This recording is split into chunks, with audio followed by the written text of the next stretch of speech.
Through the valley of destruction to mountaintop transformation.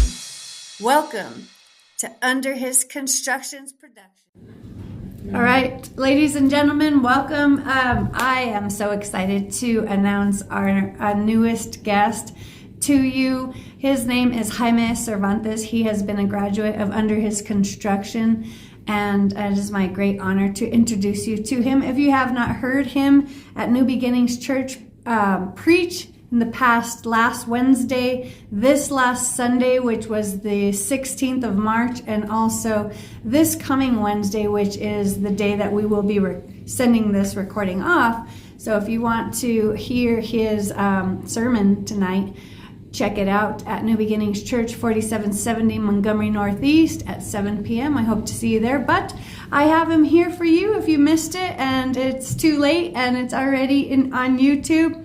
Jaime Cervantes, welcome. Thanks. Thank you, Sonya, for having me. Sure.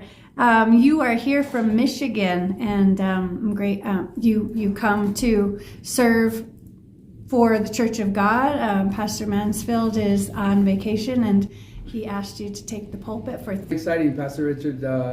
Really grateful that he would trust me and let me be at New Beginnings. I mean, it's awesome, always awesome to come back. I've done it a few times, but I don't think I've ever done it like 3 times in 1 week. So it's really, really awesome to be able to be here and to be able to spend time with the church 3 times is great.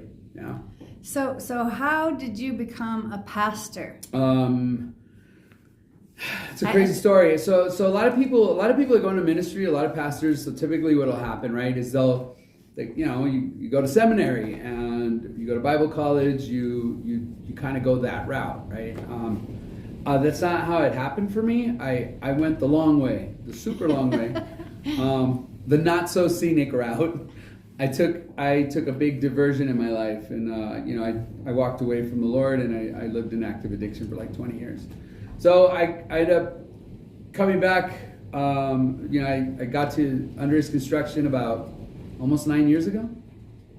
June 30th, to be exact, on a Thursday of 2016, I got dropped off at the thrift store, and so I was in the program for a year, graduated, went back to school, got my degree in psychology, got a master's degree in business, and then started working. Had a career path going, and then all of a sudden my wife gets this amazing job offer in Michigan, right? Never been to Michigan, don't know anything about Michigan, didn't want to leave New Mexico, was really, things were going really good here for me. So your wife was your wife at that time? Because I know you guys departed ways, and you were divorced. Right? Yeah, so in 2015, in my active addiction, I came home one day, my wife says, hey, either you go to rehab or I can't do this anymore. So either, pick me or the drugs, and I did what every good drug addict would do. I picked the drugs over my wife, and she filed for divorce. I abandoned her. I walked out that day, and That was what year was that? This was 2015. Okay. And so I landed at UHC at Under His Construction about a year later. Okay. And then after I graduated the program, we started marriage counseling with Pastor Mansfield, and so she didn't give up. We remarried. Huh? Yeah, we remarried. Wow. When did you remarry? What was your remarry? Was it the same day of your anniversary? No. So our first anniversary is August 3rd. Okay. We remarried on September 11th of 17. Okay. So 2 years after we divorced, a little over 2 years later, we got remarried. So that was awesome. That's a whole nother testimony. Okay. But so here we are. My wife gets this amazing job offer, and so we're like, initially they said it could be remote. So you can do it from New Mexico. I'm like, oh yeah, do it. And then she went and did an interview. They flew her out there, and when she came home, she was like, hey, this isn't remote, but it's really, really good. And we prayed about it and how good. We made a list of things, and God check, right? So it's becoming real that we're leaving. So all of a sudden, here I am. I'm a convicted felon. Were you still on probation? Right? I was on active felony probation. I'm reporting. I can't leave the county without permission, or whatever. at the time. So you're one of the most notorious guys of UHC that I remember. Chris telling me a story where you guys were both escorted out of a small town that you had a warrant in. Oh correct? Yeah, I wasn't allowed in ever back. Part of it, like a plea deal, is I'm never allowed to go to Clovis, which is weird. I never heard of such a thing. You probably don't have one. Like what? They're just like, hey, you have to promise you're never coming back. I'm like, yeah, no problem. Like, okay. Really? I was going to vacation there this summer. I was going to go to Clovis for my honeymoon, but I guess not anymore. I'm going to have to go to Hawaii or something. Okay. It's terrible. No, I'm not. We love you, Clovis people. We do. Yes. And we know Church of God is in Clovis, which is awesome. And I'd love to go preach there, but I'm not allowed to. Yes, so. well. So anyway, back to the story. Yeah, it's true. I was wanted in like several counties, and I was on probation, and just my life was a mess. Yes. I was just, my addiction. I mean, I was just a different person, Yes. And so anyway, so my wife gets this incredible job opportunity, and we're praying through it, and it's like, okay, God, well, what am I going to do? Yes. So to answer your question about right. how to become a pastor, I'm like, Lord, what am I going to do? And here I am. I have a master's degree. I killed it in school, And you call yourself a nerd a lot. I am a nerd. I love school. Like, I'm a really nerdy guy. That's awesome. See the glasses,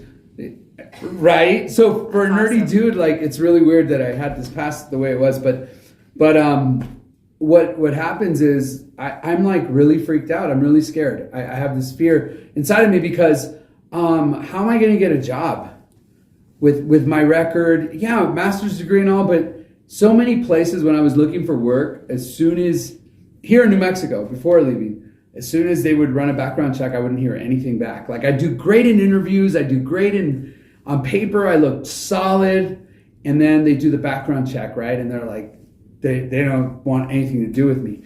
The job I did get was by the grace of God, through a personal connection, and so I have connections in New Mexico. I don't know a soul in Michigan.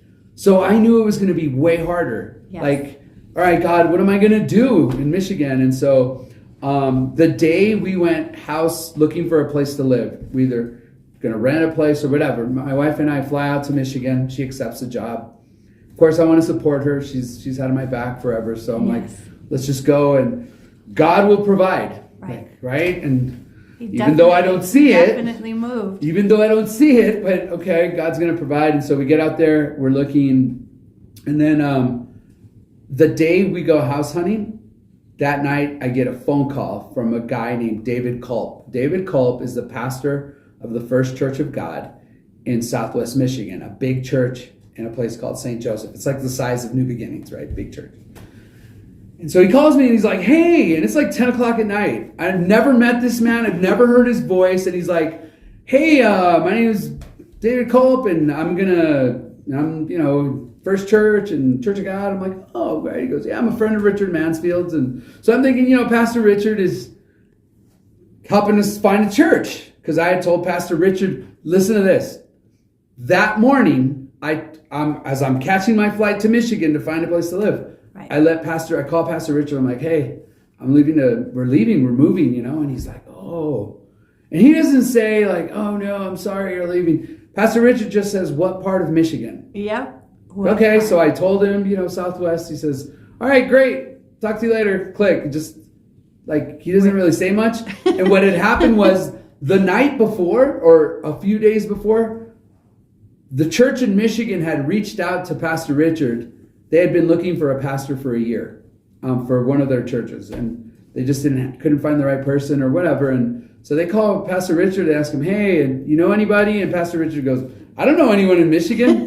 The next morning I call Richard. I'm like, hey, Pastor, I'm going to Michigan. Wow. And then so he calls him back and he says, hey, David, the pastor you're looking for is on a plane headed to you. Whoa. Right? So okay. So he's already excited, and he has crazy, right? So then this guy David calls me, Pastor David, by the way. I'm not going to he's Pastor David, and he calls me and he's like, he starts talking on the phone. He says, I'm a friend of Richard's. Oh, great. So again, I thought Pastor Richard was finding us a church, which is awesome, right? And so, but as he's talking, I can tell he's talking about this role for a pastor. And I'm like, hey, listen, I just kind of listened, and I just said, David, I'm really, really confused by this conversation because I think you're looking for a pastor. And he says, I am. We need a pastor. And I'm like, well, I'm not a pastor. And You're a PK, right? Yeah, my dad's a pastor, but and so I said, yeah, I'm not a pastor. And he says, well, Richard Mansfield says you are. I'm like, well, I say I'm not, and I win. Like, I win. Like, I don't know what Richard told you. And it got really weird, the conversation, and I'm thinking in my head, like, what in the world is Pastor Mansfield telling people? What are you doing, dude? I mean, but to save the conversation, I said, look, we need a church and we want to serve. So he says, oh yeah, come tomorrow, and I'd love to take you to see all the church, everything. So the next day we go check out the campus, and then they take us to this little community. It's, poor, crime, addiction, all the things. And in the middle of this little community, forgotten community, is this little church. And that was the church they were looking for a pastor for. And when we get there, immediately when we get out of the car, my wife Isela, she's more a thinker than she is a feeler, in the Myers-Briggs or whatever, if you're into that. I look over at my wife and she's crying. And she looks at me and she says, hey, we didn't come, God didn't bring us to Michigan for my job. He brought us for this. Wow. Yeah. And so now she's on the Richard Mansfield crazy train. and I'm thinking, and I'm like, uh-oh. And I'm like, whoa, nobody has your back now. And she says that in front of David, or I don't know if he heard her, but I'm like, well, let's all relax here. And so we got to think, and I got to pray about this. And so they hand me an application, and that started the process. We come back to New Mexico, and then this starts. And so here's the funny part. They don't know about my background. So immediately I call them, and I'm like, hey, you all should really do a background check and find out if I'm even allowed to live in your town. Live in your town. You know what I'm saying? Like, so I'm like, hey, you should do a background check, and you should, and they're like, and they're just asking me weird questions. Like, their hiring committee, like a couple weeks later, I get a call, and they're like, hey, can you send us some sermons? I'm like, no. I've never. I'm not a pastor. I'm not a preacher. Like, from where? What do you mean send you a sermon? I told you this. Like, why are you being so weird? And then I sent them, and I'm like, hey, do a background check. And I sent them a recording of, so Narcotics Anonymous in Santa Fe would have me go to the recovery center and tell my story. But that's not the Jesus. Yeah, of course I always bring my faith into the conversation, but this was like your story of your addiction and your recovery. And so I said, hey guys, I don't have a sermon, but I got this video you should really, really watch and do a background check on me. Mm-hmm.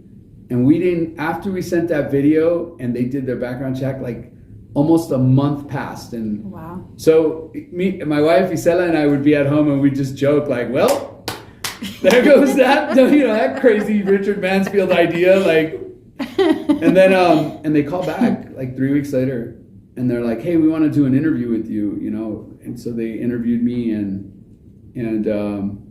long story, well, not that this was short, but to answer your question, like 3 months later in June, I got a phone call and they're like, hey, no, listen to this. It was down to 2 candidates. It was down to 2 candidates. And the other guy, his name, by the way, he's a great guy. I don't know if I should say his name, but he is a phenomenal pastor. Yes. This guy's great. We're friends now.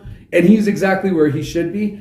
I mean, this I've heard him teach and like, he is just next level, And I even told him, I said, hey, look, if you have a guy who's experienced, pick him. Because you're going to get us for free anyway. We want to come to church in that community. We want to be there. We want to help you there. You could get a twofer. You get me for free. You make him the pastor. You win. And they called 3 months later and they said, hey, we want you to be the next pastor. So that's all we have time for today. Join us next week for the second half of Pastor Jaime's message. Thank you so much for checking out our podcast so far. Don't miss out. Make sure you are subscribing to our channel here and like every video that you have watched so far. We have amazing guests for this next set, so I hope that you join in.